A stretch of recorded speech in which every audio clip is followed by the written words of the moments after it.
The focus of my talk today is some recent work that we're doing with our university athletes here at the University of Calgary. We begin all of our presentations from the University of Calgary with a land acknowledgement. And I would just like to say that today I'm sitting on the land that was held many thousands of years ago by our Indigenous peoples. And we take time to recognize what them and obviously the privilege to be sitting here today.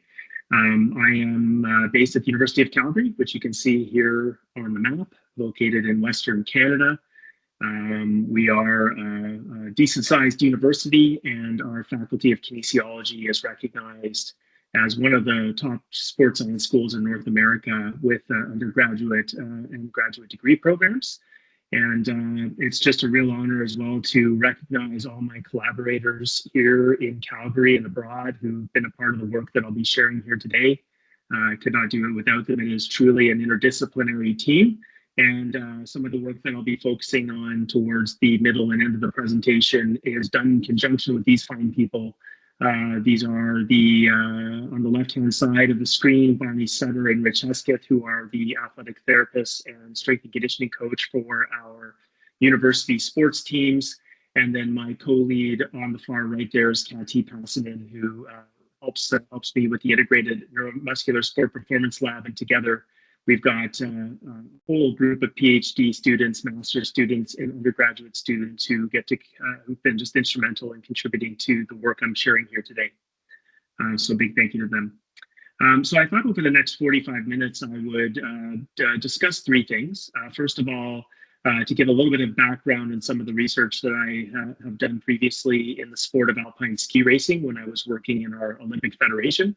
And talk a little bit about the current research program that we have here down at the University of Calgary, and share some new research that we're currently doing, trying to define this question of what's the appropriate benchmark after ACL injury to use in the context of return to sport testing.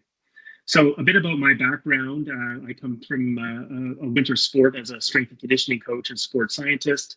And one of the sports that I spent considerable amount of time with was alpine ski racing. Alpine ski racing is a very exhilarating sport to watch, but it carries with it a very serious risk of knee injury. It's almost seen as a rite of passage that these ACL ruptures occur. But I want to mention that these injuries are extremely severe and anything but a rite of passage. But one of the big things that we contended with the most during my years with ski racing team was the problem of ACL re-injury. And this problem of ACL re-injury, data shows, would occur usually on an average about 2 years after the first injury. I'm showing this video here with permission of one of the athletes who is sustaining a contralateral knee injury. So this is a second knee injury. You can see him holding his knee after this really horrific fall. But this is what became to be known amongst our surgeon team as the regrettable cases. So these were the athletes that were cleared to get back to snow, and they're racing and doing everything that they should be doing, and then they suffer these catastrophic re-injuries.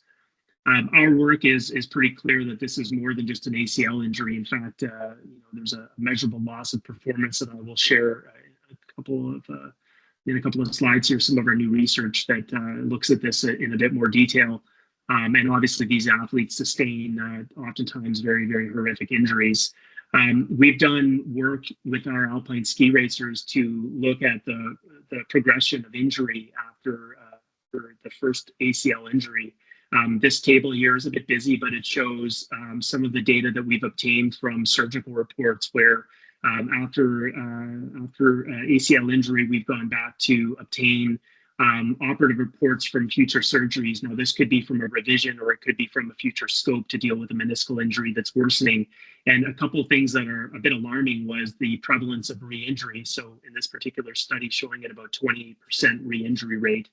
And then on the far right here, when you see these individuals coming in the time of this second surgery down the road, whether that's for to repair a retorn ACL or to address meniscal or condylar injuries that have worsened and progressed, what we observed at this time was that 80% of the knees had worsened considerably in the state of their cartilage.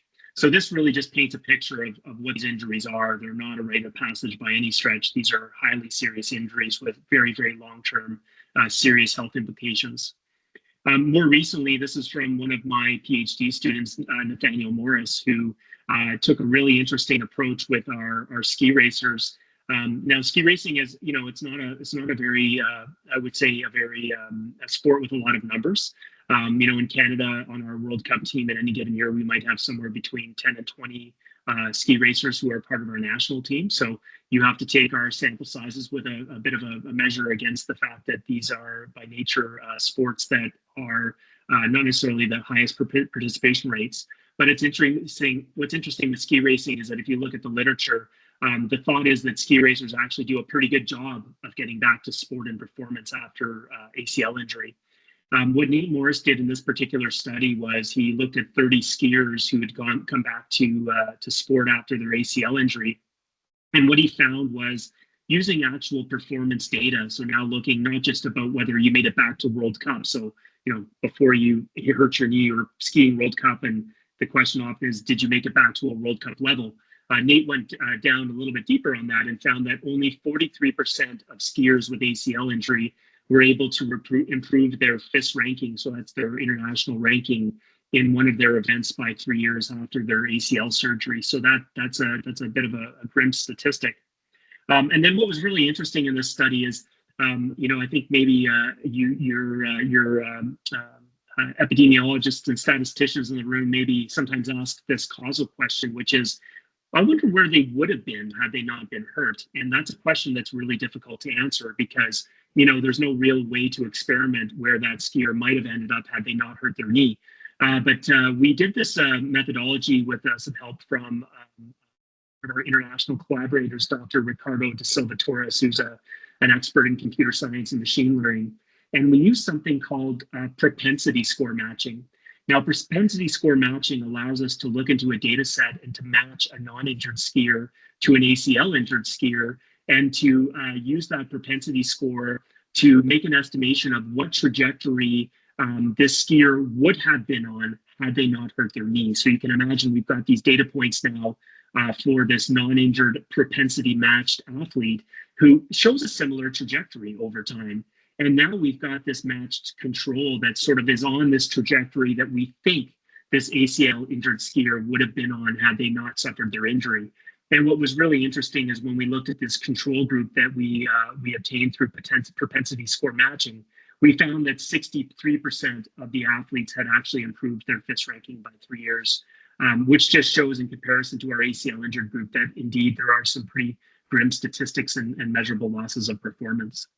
So this is definitely, where we ended up with our research. But, along the way as a sports scientist, I was always struggling here to have these conversations with coaches and athletes about understanding, the risk of re-injury. And I think we all know that predicting injury is incredibly hard. It's not an easy thing to do. And I always envisioned sitting there at the front end of let's say a really complex rehabilitation. And, you almost feel like you're trying to predict the weather 9 or 10 months out from your wedding day to determine, like who might be at risk for re-injuries. And as we started to analyze the complexity of ACL injury, and we did a little bit of a mind map to look at all the various factors that might play in over time when we think about that return to sport transition. But more importantly, if you think about where these athletes actually suffer their re-injury, which is sometimes 12 to 36 months down the road, we realized that we needed to take a much different approach. And here, what I'm discussing is this idea of a long-term performance lens. So one of the advantages that we have with these cohorts of Olympic skiers, we've got small sample sizes, that's true. But one advantage that we do have is we have very high resolution over time where we can collect multiple data points of many years to start to examine how ACL injury impacts neuromuscular function. And so in our group of ACL injured female alpine ski racers, we looked at a study where we had 41 female elite ski racers in total. This consisted of 30 non-injured athletes. We had ACL injured athletes that consisted of 6 with pre-injury data and 17 with only post-injury data. And then what we looked at was a battery of various neuromuscular tests, but in this case, this study focused on what we called counter movement jump testing. So a counter movement jump is the video of it is shown here on the screen, but essentially it is an evaluation of what we call stretch shortening cycle function, which individuals from your group at Aspetar, I'm thinking about Enda King, who has shown in male athletes that after ACL injury, stretch shortening cycle function appears to be a biomechanical capacity that is highly relevant for athletes after they've sustained ACL injury. So we examined our ski racers who were non-injured over a 16-year time period. So we had data points from these athletes as they moved through their career. We had a 5-year post-operative time period for our ACL injured athletes, which totaled about 567 repeat counter movement jump tests. And so we started to look at some questions that were challenging us at this time, which was, how do you really predict when an athlete is going to be recovered and making their way back to sport? Well, naturally, the first thing that we looked at with our asymmetry testing that we typically obtain from our dual force plate system is a measure of how the injured limb compared to that non-injured contralateral limb. So we often look at asymmetries as a core way to evaluate post-ACL injury function. And when we looked at this, it was interesting that, by, about a year post-surgery, athletes had presented with asymmetries that were less than 10%. Oftentimes we use that arbitrary threshold of an asymmetry less than 10% or a limb symmetry index higher than 90% to determine when somebody's sufficiently prepared to get back to sport. But when we actually looked at the asymmetry values of our non-injured skiers, which is shown in the blue shade, we actually saw that it was like about a year and a half to 2 years for these ACL injured skiers to actually demonstrate asymmetries that were similar to their non-injured counterparts. But then things got a little bit more murky as we actually started to dive into the performance metrics. So on this next slide, what I'm showing are the benchmarks for vertical jump height and peak external mechanical power obtained in the counter movement jump test. And you'll notice here that we've got three age ranges. We've got less than 20 years of age, 20 to 25 years of age, and 25 years of age and up. And what I'm showing here is essentially a mean and a standard deviation of where these skiers sort of progress to over time. And I just want to emphasize here, this is our non-injured group. So looking at our non-injured group, we can see that from age, let's say less than 20 to more than 25, you can see a significant increase in peak mechanical power and jump height over time. And instead of using this contralateral limb benchmark or asymmetries, we drew a dashed line there representing the mean value for our most elite skiers who were in that upper age group of 25 years of age or up, and that became our benchmark. And what became really interesting is when we started to look at our ACL injured athletes, not only did we see that it was at least, that sort of a similar story as we saw with the asymmetries, but when we actually dove deeper, well, we actually found that up to even 5 years after ACL injury, our skiers were not demonstrating a recovery in their interlimb asymmetries, not only in their interlimb asymmetries, but also in their actual jump outputs. Showing that asymmetries are really a small part of the puzzle when looking at these ACL injured athletes. So clearly here, what you can see on the right panel, shown in panel B and D, are the jump height and peak mechanical power values for our ACL injured group in the red dots, and you can see there that even after more than 1.5 years post surgery, that those values are still significantly depressed. So, asymmetries seem to be all right, but when we actually look at jump height and peak mechanical power, we can see that, in fact, there's some measurable deficits in this ACL injured group. So just as I transition here onto the next phase of my presentation, I just want to, maybe share some exploratory work that we've done. We are feeling quite challenged. I don't know if others are on the call as well. We're feeling quite challenged with being able to try to understand the complexity of ACL injury, and particularly around these longitudinal models where, you have to have so many cases in your data set to be able to have any sort of real, I would say, quote unquote, statistical power to understand relationships in your data. And so we are, have been starting to explore other ways and avenues to understand our data. And one idea that we stumbled upon with collaboration from Dr. De Silva Torres, who is our machine learning and computer science expert that we collaborate with from the Netherlands, was this idea of being able to see if we could develop almost like a probability of recovery. Think about like a recovery score using counter movement jump testing to look at this idea of stretch shortening cycle function. And essentially what Nate Morris, who's the PhD student on this project, what he did was he grabbed jump testing from ACL injured and non-injured control skiers and took 23 common counter movement jump test variables, here shown as mechanical variables, that he inputted into various machine learning algorithms. He broke the data set down into a training set. He performed a series of steps with our support from Dr. De Silva Torres. We examined several different types of models to see how effective they were, how accurate they were for classifying our ACL injured skiers. And essentially, we ran, as Ricardo called it, a horse race. So we compared, linear models and random forest and support vector machine and something called a naive Bayes model, these different machine learning models, to see if we could train the model to detect the counter movement jump characteristics of our ACL injured group. Now, doing this was really interesting because what Nate found was that the model, particularly the naive Bayes model, was quite good at classifying injured and non-injured skiers. In fact, he found a 90% accuracy. But what was really interesting was that the model tended to fail when it would misclassify injured skiers as being non-injured. And, that was interesting to us, that the failure was happening in that it was now mistaking injured skiers for what the model thought was a non-injured skier. And that started to raise a question for us, was whether or not we could shift our focus from this idea of quote unquote return to sport clearance, but now changing this into more of a probabilistic statement. And this is something that Nate is working on right now with the help of Ricardo, where now we're trying to use multifaceted neuromuscular testing to assign a probability that a given athlete has neuromuscular characteristics that look like an injured athlete. So now, instead of saying, maybe it's a 90% limb symmetry index, or reduce your symmetry, your asymmetry in a vertical jump test to below 10%, now what we might be able to do is use multifaceted neuromuscular testing and say, there's a 75% chance that this person's jump testing belongs to an injured or a non-injured group.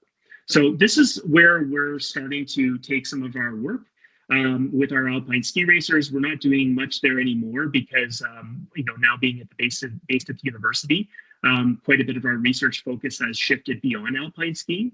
But the work that Nate has done here with the support of Ricardo with our retrospective data set is giving us a lot of different ideas on maybe how we can redefine some of our questions around evaluating athletes after ACL injury.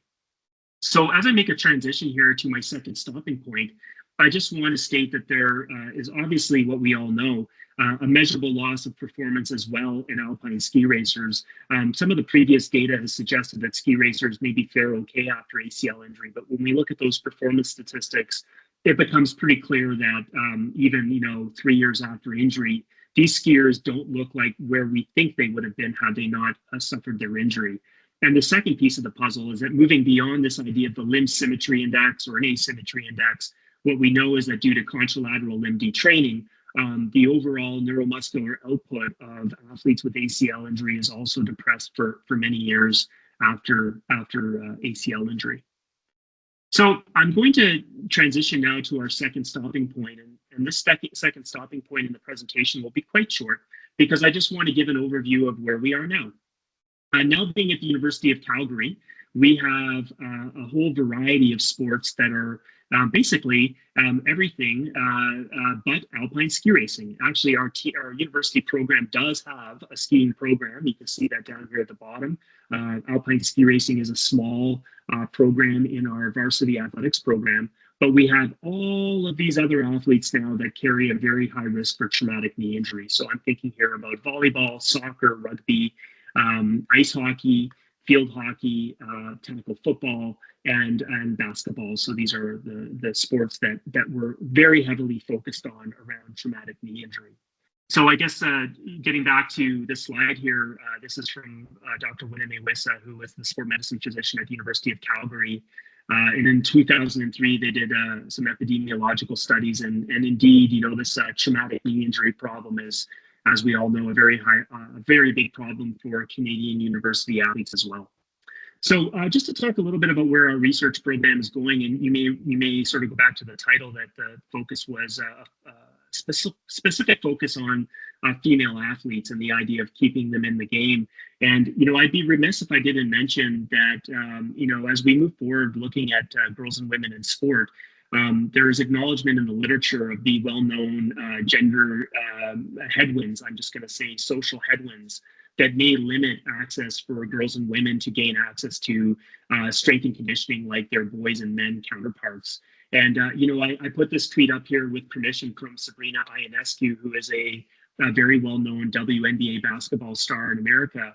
And this tweet here was put up of the Final Four that she was resharing. And the tweet says, women's NCAA bubble weight room versus men's weight room.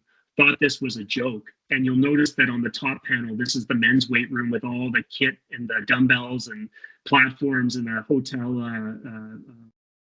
banquet hall. And then down here below is what the women's side had, which is a small dumbbell rack. I've got more dumbbells in my little home gym here than they had in their whole room. So this raises a bit of a question that, in university sport, that understanding the problem of knee injury can't just be, probably related to just physical factors and neuromuscular function and strength and power, and that we may need to consider a different research model. And so that's the big focus of our research program now. And I'd just like to acknowledge Zach McLean, who's another PhD student who just published this paper in the Journal of Strength and Conditioning Research, where we proposed a biopsychosocial model for understanding injury in university athletes. And, specifically what you'll notice on this figure is the idea that we've also started to lump in the socio-ecological factors. We've talked about the influence of coaching attitudes and practices. This idea is obviously heavily a big heavy focus point these days in coaching sciences. We've got down here below the influence of academic load and social load, but ultimately when you explore this recursive loop, it's based off of Winame Wissa's recursive loop, which was then expanded upon by Tim Gabbett and Johan Wint to include a component of training load and fatigability. And then we have brought this into the model of university sport, where we believe that these social ecological factors and academic load, as an example, social load, are playing in heavily to the problem of knee injuries, which we propose can be studied effectively if we sort of combine efforts by including psychosocial researchers and also experts in biomechanics and training. But we bring these individuals together with our clinicians to study this problem in a cohesive way. And so our current approach at the University of Calgary is to employ this biopsychosocial model. Now, that's a lofty word. Biopsychosocial is used now as an umbrella for describing, I think this idea that we understand that biological and physical factors cannot be seen independently from psychological factors, and that sociological factors likely also play a role in how athletes develop. And in the case of girls and women in sport, we're very much interested in capturing the experiences of our women athletes who are going through the program. So how we're doing that, and I'm just going to go to our study design, is Zach has been, for the past 2 years, undertaking yearly athlete baseline testing. And this yearly baseline testing is being done in non-injured athletes. So at the current time, we have more than 500 athletes that Zach has tested over the past 2 years. At baseline, we're not just capturing neuromuscular function with our muscle strength and power testing, We are also looking at change of direction biomechanics that's coming through CAT's research. And this is very important to highlight, as we're also capturing a whole battery of introspective and psychosocial measures at baseline that are helping us to generate context for the psychosocial factors that may be at play as well, interplaying with neuromuscular function in the occurrences of injury. These athletes from baseline testing enter into their season. Working with our athletic therapy department, we are surveying for traumatic knee injury. When athletes get injured, they obviously go into the athletic therapy and medical side. At some point in time, they are tested in our lab prior to their return to sport, at which point we continue to monitor them over time throughout the season, with all athletes being tested at the end of the season in postseason exit test. So you can imagine this model is capturing all the athletes at baseline with these psychosocial inventories. Athletes are getting hurt. When they are cleared for sport, they are tested in our lab and then returned to sport, where we continue to monitor them over the course of their the research program. So this brings a bunch of questions that we've had since being at the university. So from the very first day I got to the university in 2021 and until my lab became live in 2022, our therapy, strength and conditioning coaches have been asking questions like, when will they be ready for return to sport? What's a good benchmark? Is strength more important than power? Should the benchmark be sex specific, sport specific, or position specific? And how do we account for athletes who might be incompletely rehabbed? So these are all questions that have been illuminated over the course of not just my time at the University of Calgary, but certainly in my previous years in Olympic sport, all questions that play into working with uninjured athletes who become injured, where we're trying to understand when they might be ready to get back to sport. So in this final part of the presentation, I just want to spend maybe the final 15 minutes talking about some of our new research that we're doing. And I just want to say that it's a very big project. We have all of this testing that we're doing in our uninjured athletes before they're hurt. And then we have athletes who are becoming injured over time, where we capture them and continue to test them. But the focus of my presentation for the final 15 minutes is going to be on these uninjured athletes. And I want to talk about the problem of the benchmark. So the first problem with the benchmark that we ran into, and I used to have this problem when I was working in Olympic sport, is that you go back to your uninjured group where you'd be doing baseline seasonal testing, and invariably your uninjured athletes, I'm using this in scare quotes, your uninjured athletes look like they're injured. So we would measure in our uninjured athletes what seemed like exceptionally high asymmetries, low strength. But, we go back and try to analyze these data points, and we would say, what we can't figure out is, what status was this person, because they're in the uninjured category, but it's clear to us that something else is going on. And we captured this in our model that Zach published in JSCR. But essentially, when you're working in a university environment and you have new athletes showing up every single year who go through some level of medical intake, your athletes who are clearly on the rehabilitation injured list are usually pretty clear to identify. But then you have all of these other athletes who've been previously injured at some point in time, and I'm going to say that they are what I would call incompletely rehabbed. So these are athletes that make the uninjured list. They're not on anybody's injured list radar, but for whatever reason, they're presenting like an injured athlete. So this is a real problem for us. So as we started to explore this problem more, it became highly relevant for our benchmarking, because in benchmarking, as I said before, we've got this arbitrary, value that we often use for a contralateral benchmark, where maybe we use a limb symmetry index and we say it should be 90%, or we create an asymmetry index and we say it should be less than 10. But this problem of the contralateral limb benchmark is that the contralateral limb benchmark is very prone to detraining. And so, we've sort of recognized that a lot of the limitations for our previous work is the use of these asymmetry or limb symmetry indexes, which I know other researchers in your group have shown to be maybe not as sensitive for predicting re-injury in groups of athletes after they've gone through ACL reconstruction surgery.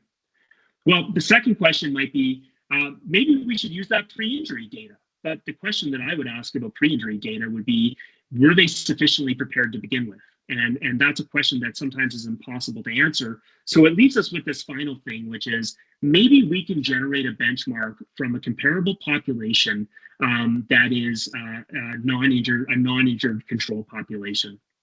So in our first stab at this, and this was after year one, we examined the relationship between our lower extremity asymmetry values, which we derived from various types of strength testing, vertical jump testing, and we evaluated this in relationship to what is called perceived functional capabilities or perceived limb function. And I'm going to tell you how we quantified that. But perceived limb function, simply put, is a way for us to evaluate the degree to which this athlete is experiencing symptoms of, let's say, an incomplete rehabilitation. And I'll describe that in a second. The neuromuscular testing that we do, and this will be the same for what I'm going to share over the remainder of the presentation. The one advancement that we have in our lab right now is that we are undertaking multi-joint leg extensor strength testing. This robotic leg press that you see on the video is been a really great addition to our lab, where we're able to evaluate multi-joint leg press strength in a controlled and standardized manner. So all of our strength testing has been able to allow us to measure the ceiling level for force production, not only in concentric muscle actions, but also during eccentric muscle actions. And then we are able to round out our testing with various types of vertical jump testing on force plates, which includes shown here the loaded jump testing, where we have athletes jump with extra loads in addition to their body mass at 60% of their body mass. So that's shown here with this little trap bar that the athlete's holding.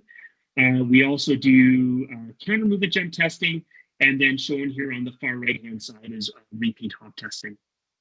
So this is our battery of strength testing. And so what Zach had done in this first study was to obtain baseline testing from 175 university athletes.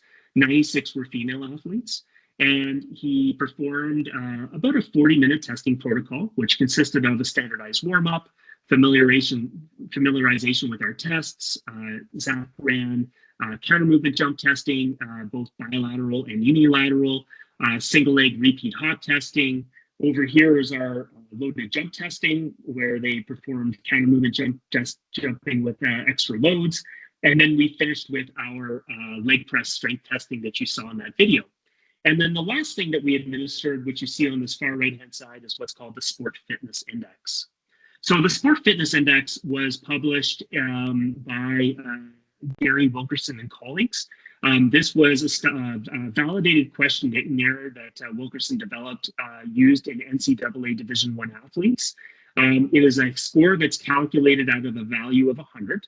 And as you'll see from the questions on the right-hand side, these questions are asking the individual the extent to which they may be experiencing quote-unquote symptoms related to, let's say, an incomplete rehabilitation.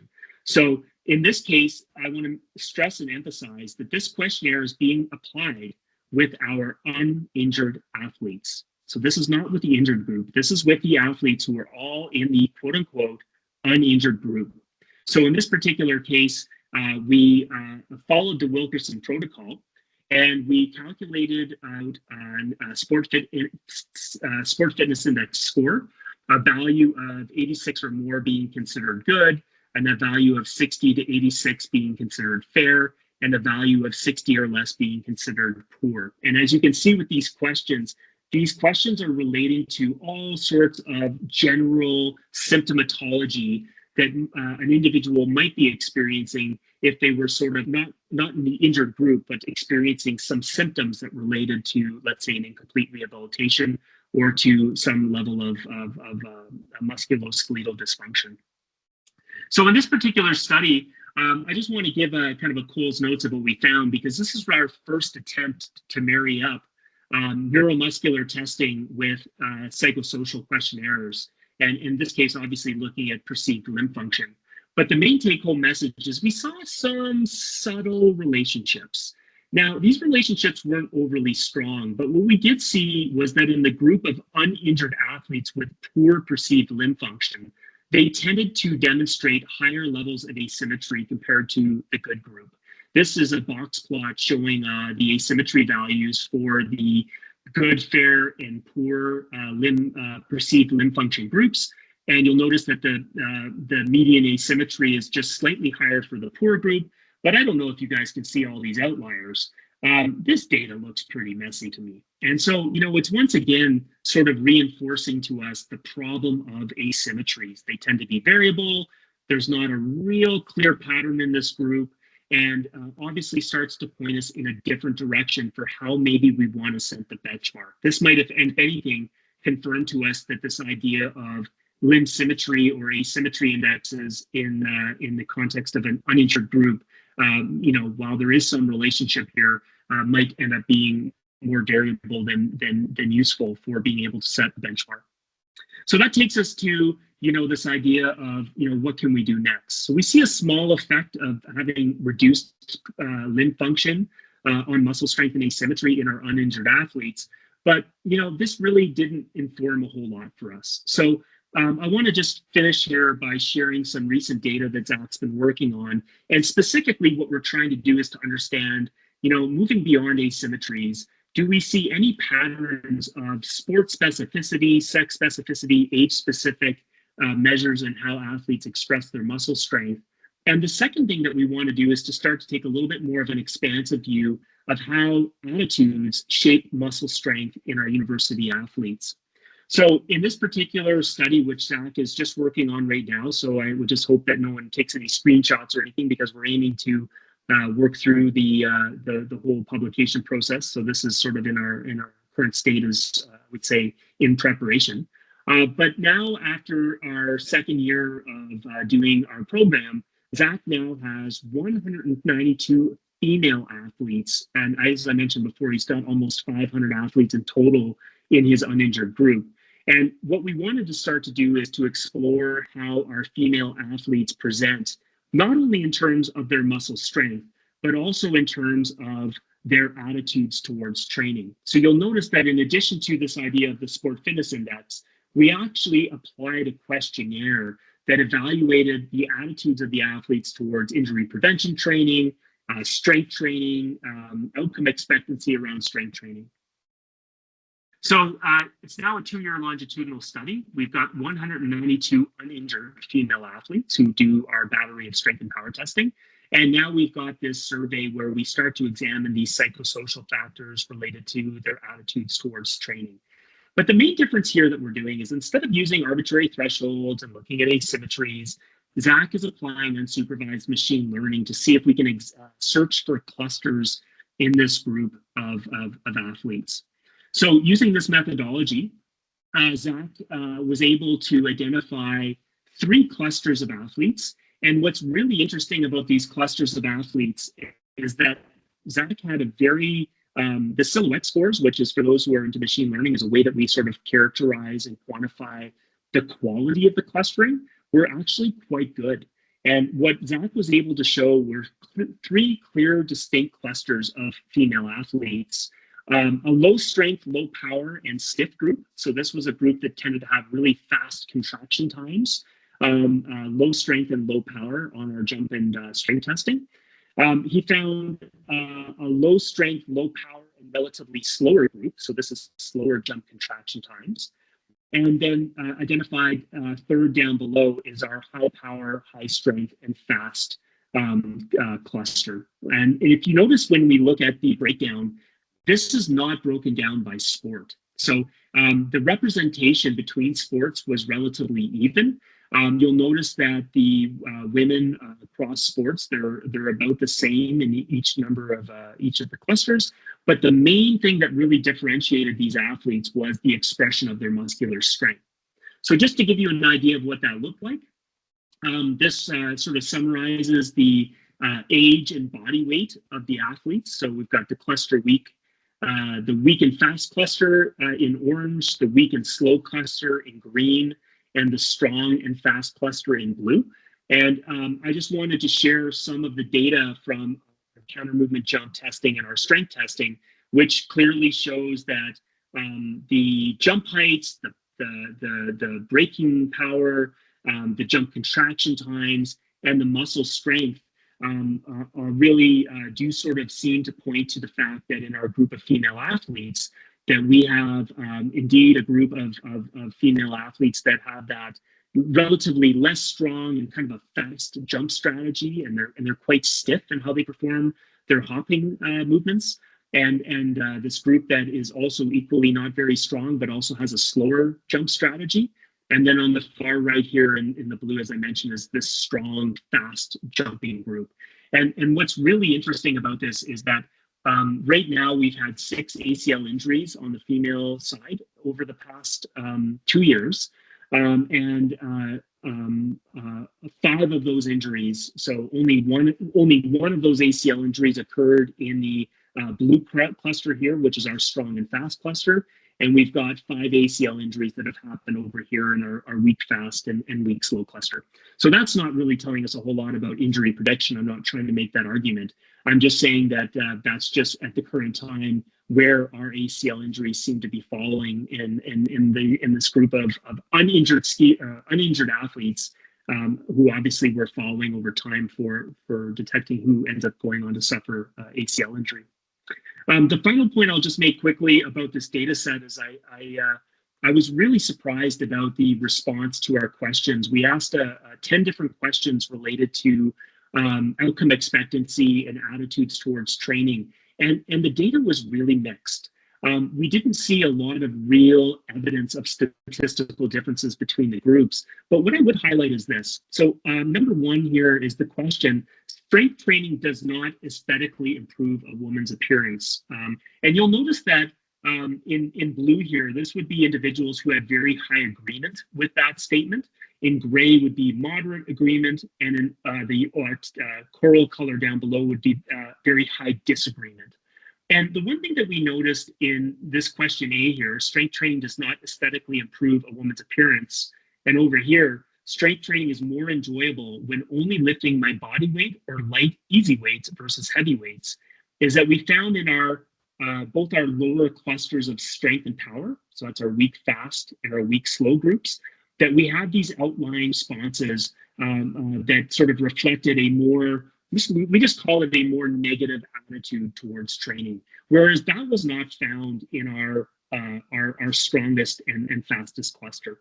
So lots more work to be done here, but I just wanted to share some early evidence of how we're trying to explore the interrelationship between muscular strength and these psychosocial factors. It's not an easy thing to deal with at all because it's such a complex problem, but we're currently exploring our data sets to understand them in a more holistic way.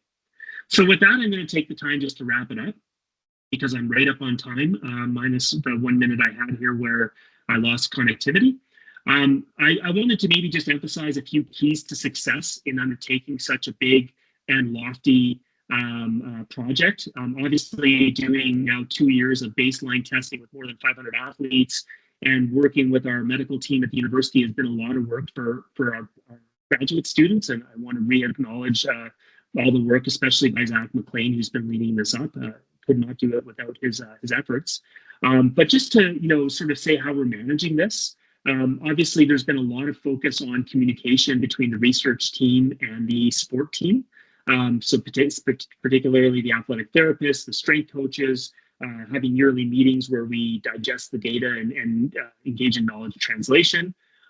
We've been really, successful in using our graduate students and undergraduate students as not project coordinators, but helping us to sort of manage the various teams that we're working across, which has been very, very helpful.